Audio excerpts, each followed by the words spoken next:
The Spin-off Podcast Network.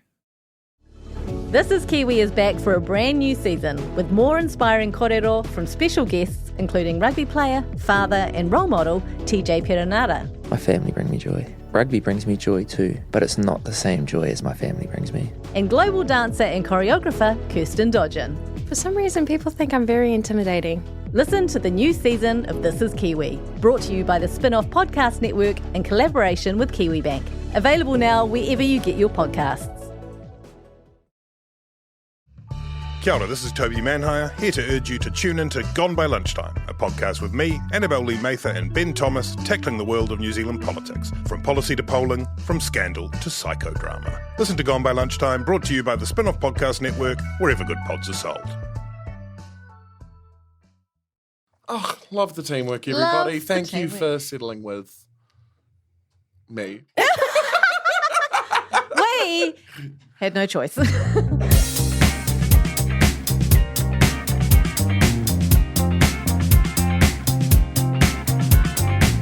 ora koutou, welcome along to The Real Pod. We are officially off the island of Fiji and onto the island of Australia. We are in Married at First Sight, Australia. Is it week 4? It is, isn't it? Week 4? Somewhere around Somehow, there. yes. Even though it feels like 3 years. We're halfway through the experiment, Alex. I can't believe it. When will the show slow down? I'm Never. exhausted. I can't handle these twists. My name's Jane Yee. I'm joined by Duncan Greive and Alex Casey. We have Samuel in the studio as well. And, wow, another week, another chill dinner party.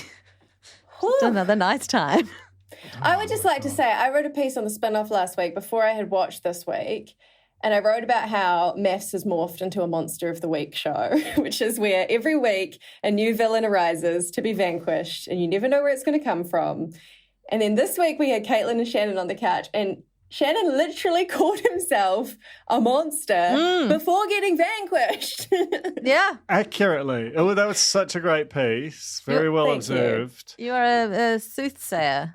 Also, Josh and Melissa.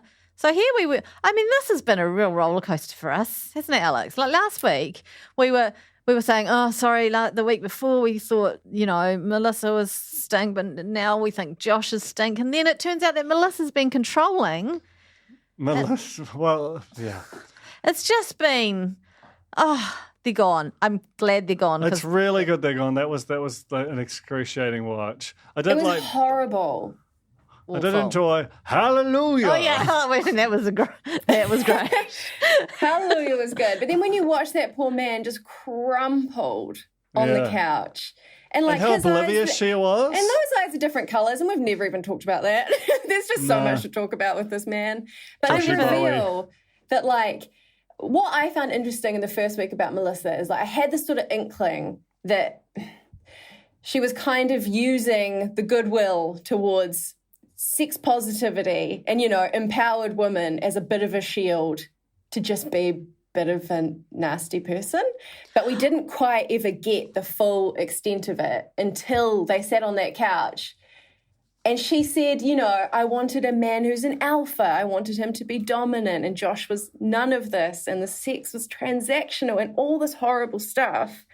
And I was just I found it interesting that there was this kind of like front of progressiveness that was actually hiding like pretty conservative ideas about what men and women should be. Look, That's a great take. I was blindsided this week by this. I was blindsided. I had defended Melissa pretty staunchly, and I have to apologise. You don't. We were just shown different portrayals and different angles, and Thank you. like no one has to apologise for anything in terms of that. I think a very complex relationship, but I'm annoyed that they didn't show her. It's not like I want to see him controlling her, but that was definitely not part of the narrative in terms of, what he can watch on TV, who he can message, how much time he spent on his phone, who he went out with and when he went out. Like, we didn't see any of that in the narrative at all. So either she was super insidious about it, which is definitely possibility, right? I think Insidious is not a word. Deciduous. I'm glad you picked that up. I was just... I was happy to roll with it. It's a good sounding word, though. Yeah. It should be a word. I'm just Work that one out. Merriam-Webster. No, like I do think that that was a sort of cameras off situation, but you could also kind of feel it, like in the tone and the way that she approached him. It was very much like, hey, just lump of human meat. Here's how I would like you to be. Like, I'm not particularly curious about how you are. This is what I'm going to need from you. But don't worry, because we've got Taylor and Hugo to see my an God. excellent example of how things should be.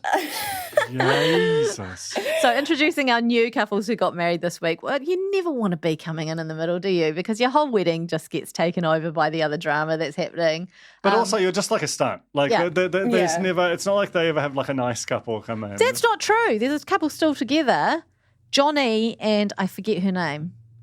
But they were wonderful a couple of years ago. You'll know them if you see them. And they're still together, and they were lovely all the way through and still together. Every so often they make a mistake. I feel like Taylor and Hugo maybe not going to be that couple. No. When you think about the fundamental construction of the show, right, like the new couples come in to replace the first leavers. The first leavers are generally stunt casting, kind of intentional disasters. So you've got a few nice ones. So for the show to work, for it to retain its kind of dramatic impetus, you have to be dropping in some weird ones. I mean, we've talked about Taylor and Hugo. What are they? Was it Rupert and Evelyn? Oh my God! Rupert's performance had that word. I'm obsessed with Rupert. I'm obsessed with Evelyn. I think, like, mine eyes, she's absolutely stunning for a start. Like, when she walked down the aisle, my breath was taken away. And I was like, I can't believe this is real and happening to me now. Same thing happened to Rupert. He didn't recover it. Okay, my theory of Rupert, and this is mean, I think that he got into some of... Basically, I think he got into the animal weed beforehand because his eyes are bright red.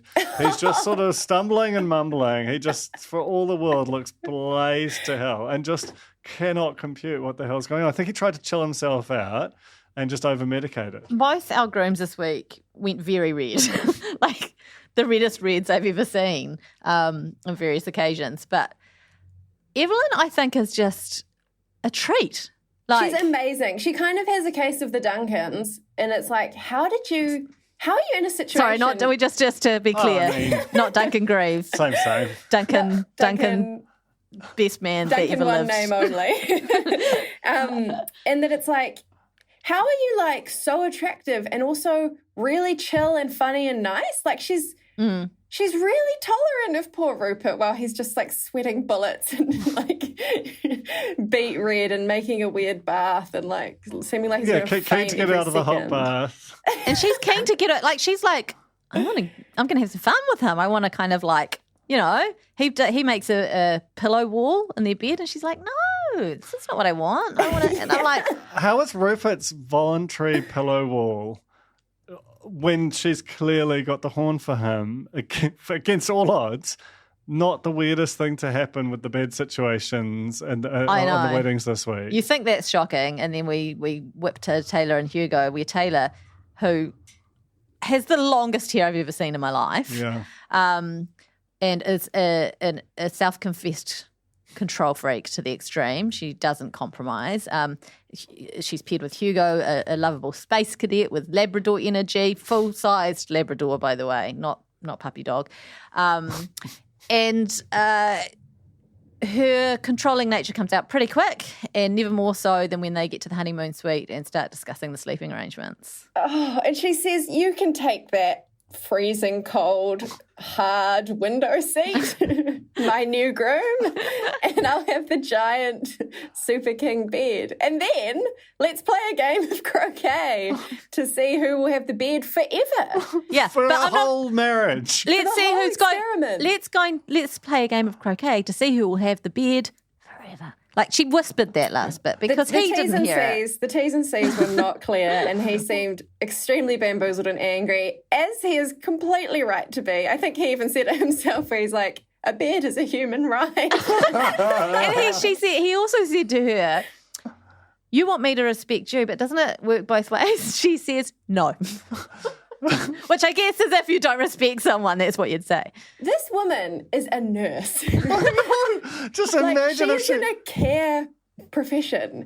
She feels like a nurse straight out of like a Ryan Murphy TV show. Like she is just coming for you with a big old-fashioned syringe, and nothing good will come of that transaction. Let's not forget in the wedding, she found out his name was Hugo, made it clear her goat was called Hugo before promptly forgetting his name.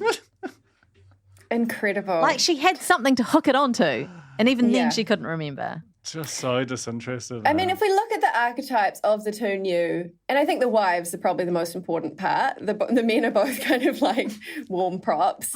Taylor's here to cause drama, as we'll see. You know, at the dinner party, she just runs in there full steam, doesn't know anything. I know. And Evelyn is there to, I think, turn heads and make all the other wives extremely insecure. Yes, okay, she is turning heads too, isn't she? Oh my God. Look, the edit is showing us one particular head being turned.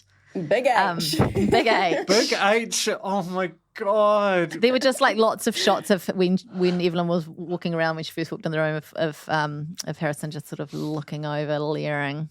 But Harrison's transformation into like the voice of reason, I mean, this is quite extraordinary, just how brazen he is. He's adopted this persona of like just sort of the woke conscience of the show. If he'd done this particular act that he's doing right from the word go, he could have had just a lovely time on the television with a nice edit. I don't know. Like when he delivers his lines, they do not scan. Like he just seems like such a buffoon. He can't sustain it either, I guarantee it. And I feel like there's going to be an Evelyn-shaped drama in our future. Can but pray.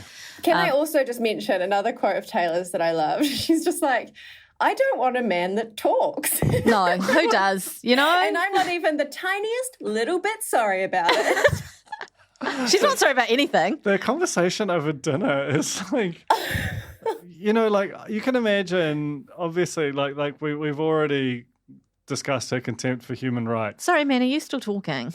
I can imagine her at The Hague, like Human Rights Tribunal, discussing her crimes against marriage. Like she's so savage. And then after, when they had their little like moment, she was like, I was actually really impressed with you, Hugo. Forgot your name. I was really impressed with you. It's actually, you've been really supportive tonight in not talking as much as I thought you were going to. So thanks for that. It's great. And all his kind of like sort of sarcastic, oh yeah, great, well, you're welcome, and all that kind of stuff. He's admitted defeat at this point, and he's just using it for comedic relief. Yeah. Hugo's fun. I like him. I like Hugo too. I think he knows that this is not going to be his forever love, but he's like, oh, well, I'll try and get some laughs out of it while I can. Yeah. Especially because she was like openly flirting with Cameron. Oh, yeah. Hugo. And then like talked about it in her interview. Hugo's just sitting there like, I don't know, fine, cool. That's the craziest cuck situation is to be talking about, I think I might have found a man on this show, while your literal husband is there going, yeah, I guess this is fine. If someone walked up to you in a bar and said, you owe me an espresso as the opening line, what would you say? Is that a good pickup line? This is Rupert's.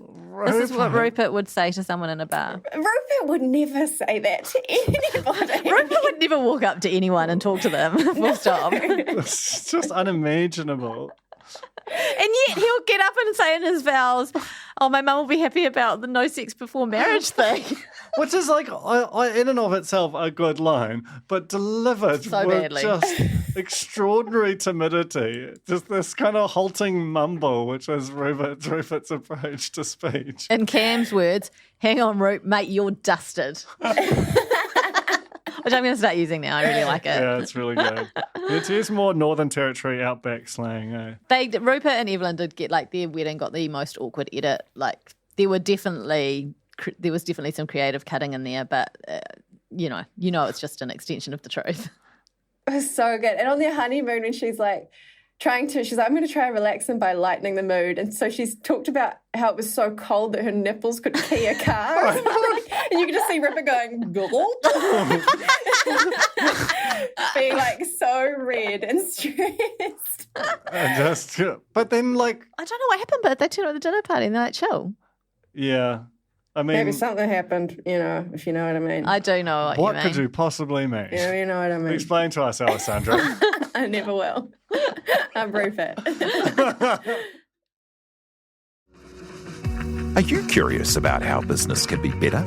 I'm Simon Pound, and I host Business is Boring, a podcast where I cordial with some of the most interesting people in entrepreneurship, commerce, and making things happen. Tune in to Business is Boring every Tuesday, brought to you by the Spin-Off Podcast Network in partnership with Spark Business Lab.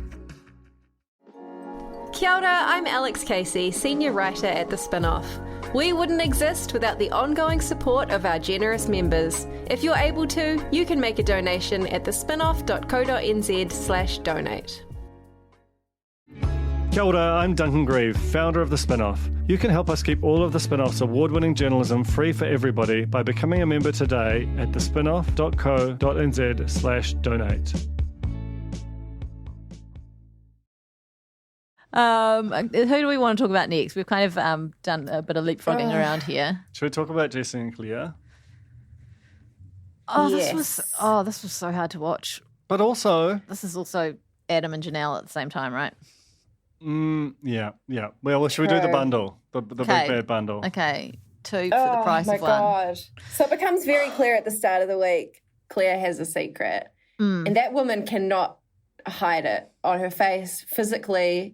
She goes to this new wedding, and it takes her back to her and Jesse's wedding day, and she vomits. She could hide it for a few weeks. I think basically... this is true. This is true, actually. And she could lie to everybody's face. Because there is that one scene where she really rips into him over his jealousy, which still doesn't sit well with me. But I think basically over the last week she's got feelings, and now she's like, I can't, this needs to be cleared, even if it's at the cost of our relationship. And yeah, that whole thing is, it's like really nicely cut, but yeah, it's a very sad situation on their side. Yes, Janelle has dodged a major bullet. Adam is horrendous. Wow. We knew. I just didn't know how bad. But I think that the one thing I would say about Adam is like the man has a future in sales because he just needs 2 minutes of your time. It's so amazing. Oh my God. How do you feel about donating some prizes for my prize website? I'm looking for a podcast sponsor. Yeah, he should call his podcast 2 minutes of your time. 2 minutes of your time. It's about the emergent cryptocurrency space. Do you think that's and what all the prizes that go along with it? Do you think that was what he said to Claire before he kissed her? I just need 2 minutes of your time. Oh my God. Okay, so they were on a drunken night out. They had a pash. At the time, things between Jesse and Claire were very, very not good. Just hitting the vape out front. Yeah, all this stuff coming out. I was seeing vapes on, just like sitting on. There's a little bit more kind of like non-set up conversations happening where cameras are just like striding into a room unprepared, which I'm enjoying because that's when you catch like little vapes sitting on coffee tables and so on. But they had this kiss. Jesse and Claire doing great, not doing great. Adam and Janelle, we've got 2 different stories going on here. Adam's like, it was very bad. She questioned what I do for a job one time. Why? And why not? Like, you've been... Like, it's a real crazy job that you picked. But the delivery of Janelle saying, I kissed you goodbye before you went out that night, and you came home and had sex with me after you'd kissed Claire was just like, it was so damning. And then Adam's like complete inability to kind of reconcile that, or even to sort of understand why people would potentially have an issue with the kiss Claire, fuck Janelle like 10 minutes later scenario. It's super gross, and it definitely obviously doesn't support his theory that things were bad between him and Janelle. Which, according to her, is like literally there was no time. There was like we just met and we have to grow a relationship, but there was no bad. We've never seen any bad. I also feel like part of this that has kind of been underplayed or not really addressed as much until, unfortunately, Big H pointed it out, is that relentless, truly, genuinely appropriately used gaslighting of Jesse. Yeah. Like Adam saying to Jesse, "You're paranoid, mate." Yeah. You know, all that stuff. Because when Jesse found out about the kiss, it was an extraordinary sequence. When he doorstopped Adam, looking like the actual Babadook, being like, "We're going for a walk, mate. Get your shoes." And I was like, what is he going to do? Get your shoes is crazy. It's very, I'm going to hang you out of the balcony. That's right. Oh, yeah, and he was like, and grab your balls while you're there. And then it's got to be balls chat this week. It's got to be extremely obvious at this point to Adam what's going on, and Jesse gives him the opportunity time and again to just own it. Just, you know what we're talking about. I want to hear you say it out loud. And Adam's still hedging his bets that maybe it's not that kiss with Claire. Maybe he's upset he put his red t-shirt in with his white socks. I don't know. I just will wait and see. He's still waiting on the prize from the website. Yeah, no, I've talked to the distribution centre about that, mate. But yeah, that was honestly a huge explosive sequence, and then Janelle finding out, and he walked in apparently, so we didn't see this. And this was a little bit of behind the scenes kind of breaking the fourth wall style where we saw him telling Janelle as if the camera had just come into the room, but then she reveals later actually he'd already told her. Had he? I thought. Yeah, no, before the camera got there. That's why I thought it was preamble, like he was just doing some kind of getting her ready for a big tell. Sort of, but he just walked in the room and was like, "Oh, they found out I kissed Claire." Oh, fair dinkum. Sprung. So badly handled. He's such a botch machine. And then at the dinner party when he's like, "Look, nobody at this table has taken this harder than myself."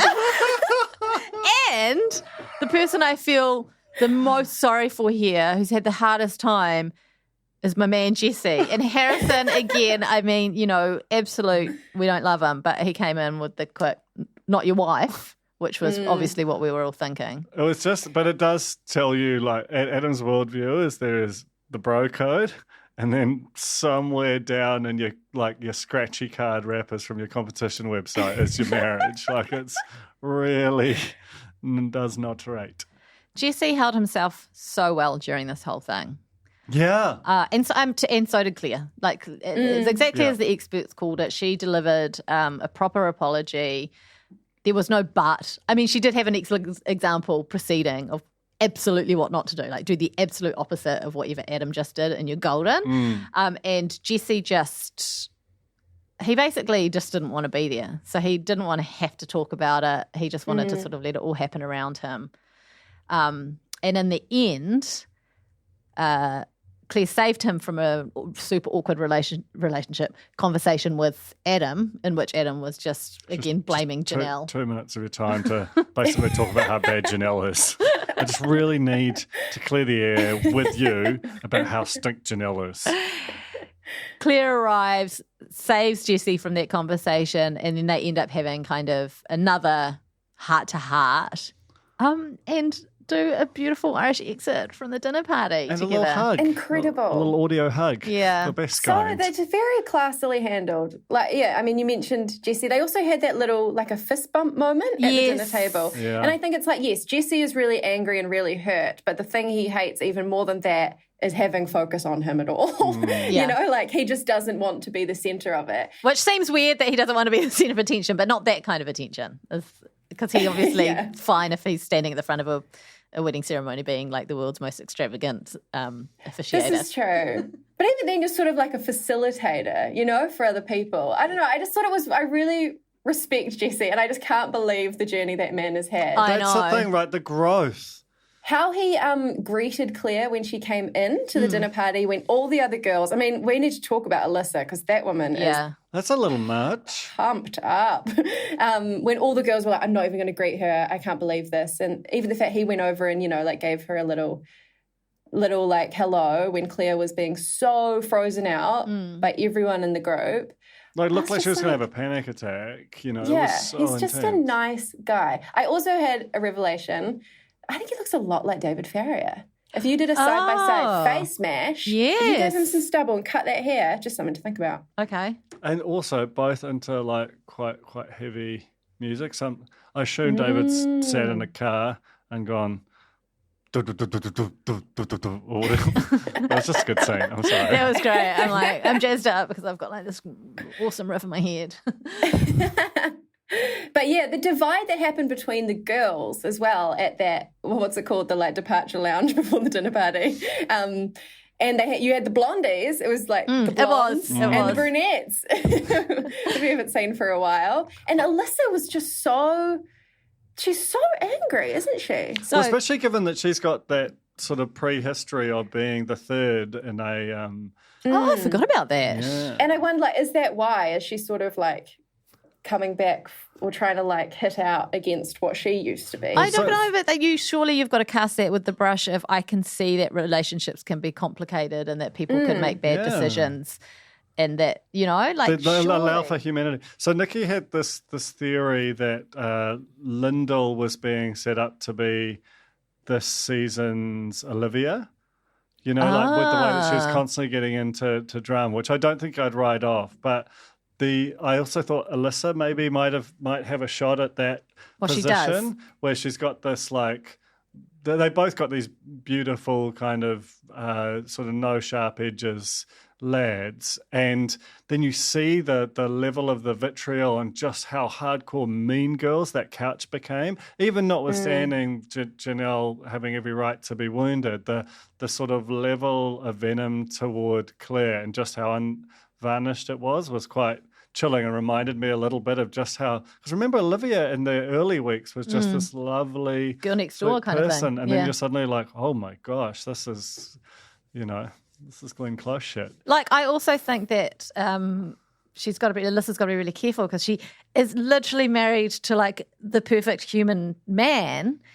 And you're just waiting for your moment. And I'm just waiting for my moment. No, but this kind of behaviour is putting sort of her really super full-on thoughts about how this should be handled, pitting it against him. And just like it did with Jackson, right? Yeah, and it's also, exactly, just how it did with Jackson and Olivia. And we saw a little bit of it with Lyndall and Cam, but I think in this instance, even more so, Duncan was very reasonable. He was like, look, he was my friend.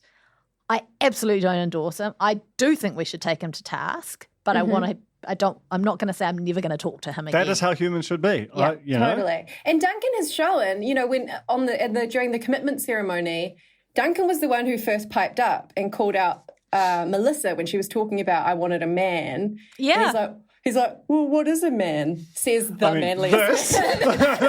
Obviously. The manliest man to ever man. But, you know, to have someone, what he kind of represents in terms of like masculinity, questioning that was pretty amazing. It's okay if you're not exactly like this.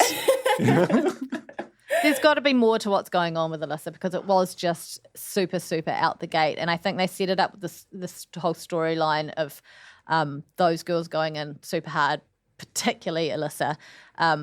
When Janelle told them around her little dining table, there's no way they didn't already have that information when she told them because their reactions were very bad acting of like, oh, wow, my God.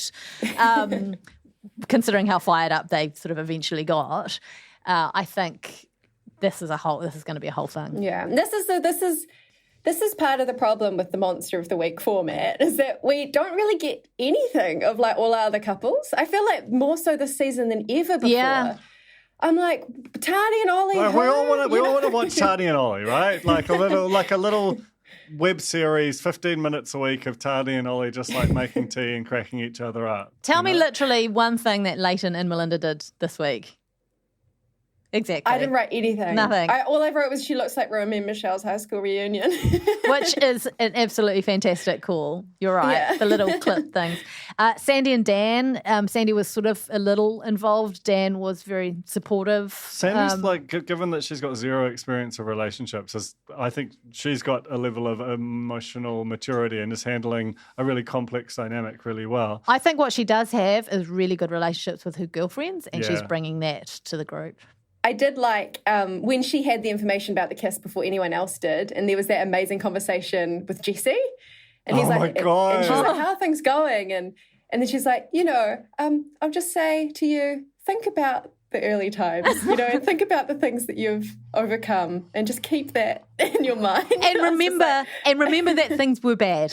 Just remember when you find out the thing that you're going to find out real soon, just remember that things weren't great at that time and things are really good now, to focus on that. Such an incredible speech. I love Sandy. But I'm so concerned. I mean, obviously we've been fooled before about the what did you do, Dan, with the Harrison and the number situation. But the big Dan reveal and the teaser throw forward for next week were just chilling. And it felt like it came from him this time. They can't all be good. Hopefully he says, I love you. I just don't think that there are more than 3 to 5 good single men in Australia at any given time. So statistically, we can't get more than sort of 2 of them on this show at any given time. Ollie, I buy our voiceover artist. I buy Cam.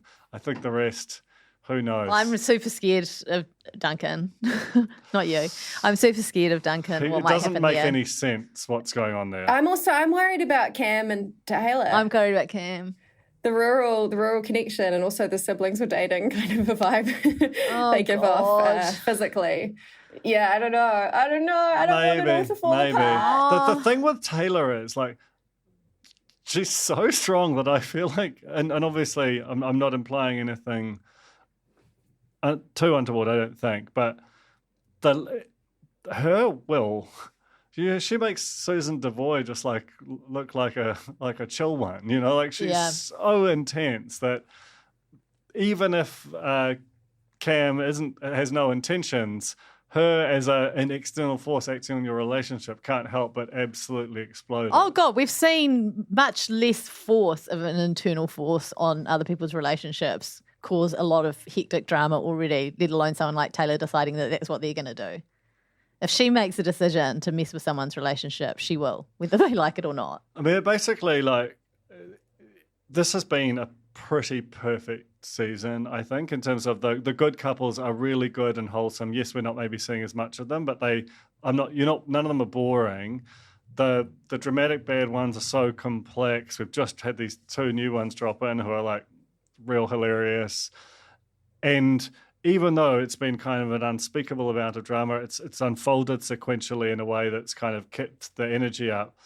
And we're halfway through, but I'm like, this thing just feels like it's got so much potential just to keep blowing up the whole way to the end.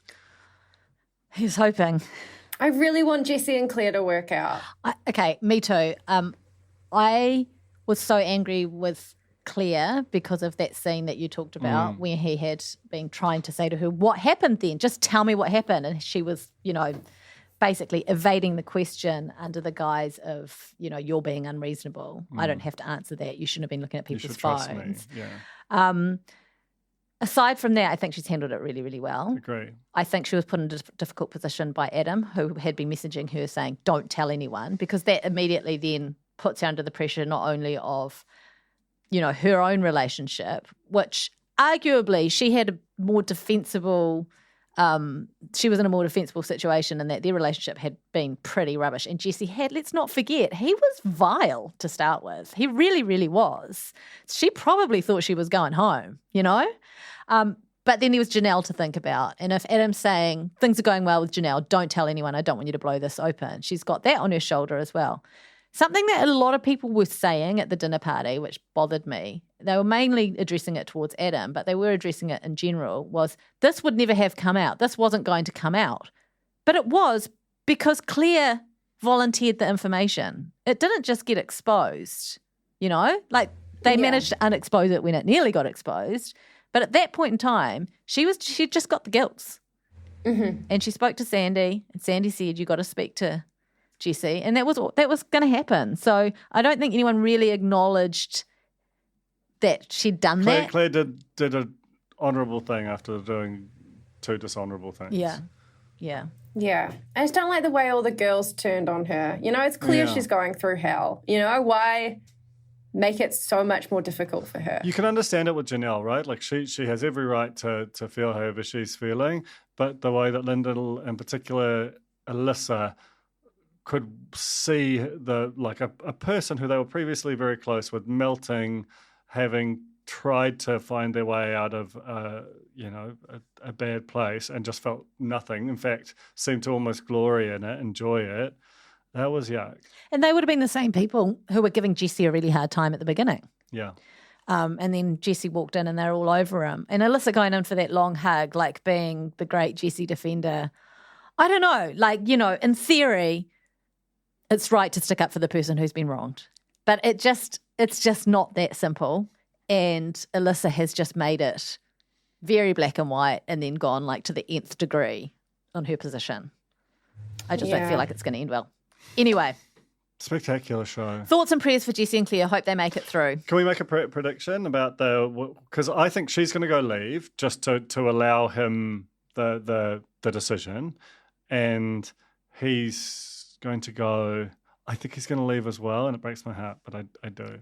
You think they're going to go? I do. I can't imagine that she would write stay because she knows the sort of implications of that. The only way they're staying is if he's written stay. Yeah.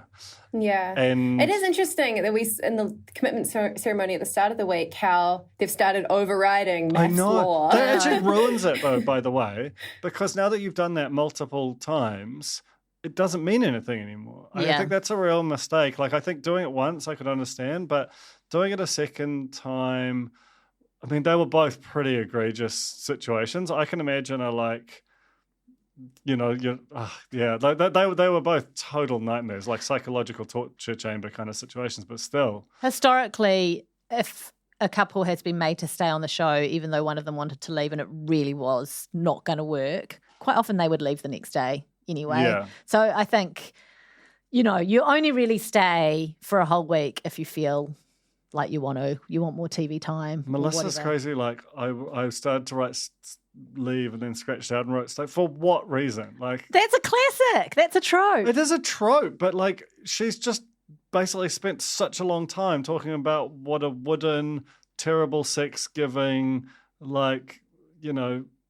just loser non-man here. Like, what are you staying for then? Like, there is no... Anyway. Also, prediction. I mean, Caitlin has completely laid the scene for her return for another wedding. Yes. When she said, beautiful line, when she's like, I just want to be someone. I was like, that's the most beautiful thing I've ever heard. And then she said, if I could do it all again, I would, because I deserve love and this man does not deserve me. Yeah. I was like, welcome back to season 11. Yeah, she was. She basically was like, I'm just putting a note out to the casting directors, ready to go again. I want my redemption edit. Yeah, her writing, every single line, you singled it out last week, but unbelievable. R.I.P. Until next season. I'm losing my voice because we've talked so much. So much. What a show. Great shows. We are living in the best of times. Thank you very much for listening. Thank you, Samuel, for looking after the record and edit. Thanks, Alex, for beaming in via... I'm sorry for all my technological mishaps if I sound like I'm in a toilet. I know. I wanted to say beaming in via satellite, but I feel like it's dial-up. It's a tin can with a string tied to it. And thank you, Duncan, for being not the other Duncan. Just showing up, Because if you were, I wouldn't be able to talk. Thanks, everyone. Thanks, Cornies. Bye. Bye. Talo for Lover. I'm Madeline Chapman, editor at The Spinoff. If you have the means, consider supporting our high-quality journalism by becoming a Spinoff member. Sign up now at thespinoff.co.nz/donate. Kia ora e te iwi, Te Aihe Butler here, podcast manager at The Spinoff. If you enjoy listening to our podcasts, consider supporting our mahi by signing up to become a Spinoff member at thespinoff.co.nz/donate. The Spinoff Podcast Network.